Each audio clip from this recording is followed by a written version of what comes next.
The Wonderful Wizard of Oz. Chapter 19. Attacked by the Fighting Trees. The next morning, Dorothy kissed the pretty green girl goodbye. All of them shook hands with the soldier with the green whiskers, who had walked with them as far as the gate. The guardian quickly took off their green glasses, put them back in the box, and wished them good luck many times. "You are our ruler now," he said to the Scarecrow.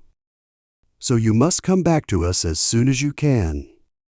"I will come back if I can," the Scarecrow answered. "But first, I must help Dorothy get home." As Dorothy said goodbye to the kind guardian one last time, she said, "Everyone has been very nice to me in your beautiful city. I cannot tell you how thankful I am." "Don't try to stay, my dear," he answered. "We want you here, but if you wish to go back to Kansas, I hope you find a way." He opened the big gate in the wall. They walked out and started their journey.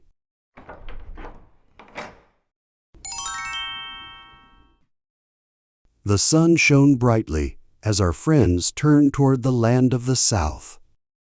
They were all very happy. They laughed and talked together. Dorothy hoped again to get home. The Scarecrow and the Tin Woodman were glad to help her. The lion sniffed the fresh air and felt happy. Toto ran around them. He chased moths and butterflies and barked happily the whole time. "City life is not good for me," said the lion as they walked fast. "I lost much weight there. Now I want to show the other animals how brave I have become." They turned and looked at the Emerald City one last time.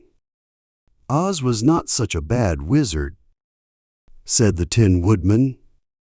He felt his heart moving in his chest. "He gave me brains, and very good brains too," said the Scarecrow.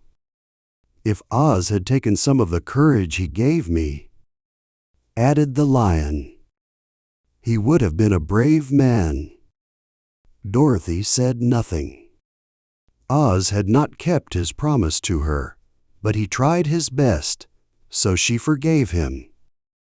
As he said, he was a good man, even if he was a bad wizard. He tried his best anyway. The first day, they walked through green fields and bright flowers around the Emerald City. That night they slept on the grass under the stars. They rested very well. In the morning, they traveled until they reached a thick wood. They could not go around it. It went far to the right and left. They did not dare change direction. They were afraid of getting lost. The Scarecrow was in front. He found a big tree with wide branches. There was room to pass under it.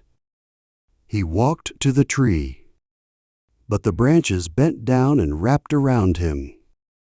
They lifted him up and threw him to his friends. This did not hurt the Scarecrow, but it surprised him. He looked dizzy when Dorothy picked him up. Here is another space between the trees, called the lion.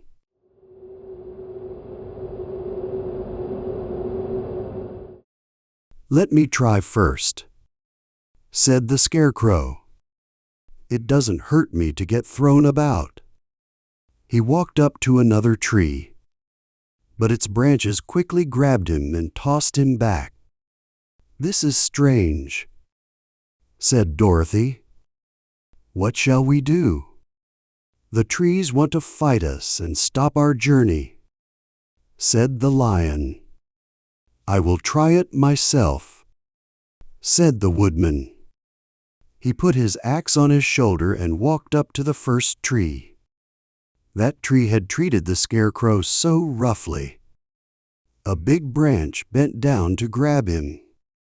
but the woodman chopped at it so fiercely that he cut it in two. At once the tree shook all its branches as if in pain. The Tin Woodman passed safely under it.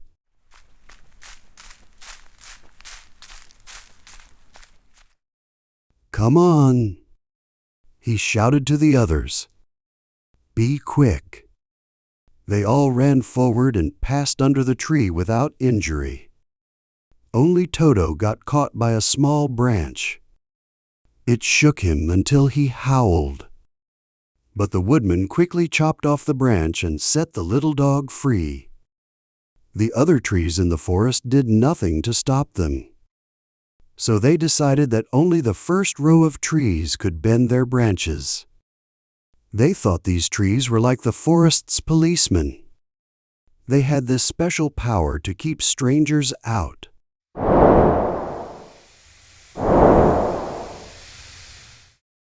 The four travelers walked easily through the trees. They came to the far edge of the wood. Then, to their surprise, they saw a high wall in front of them.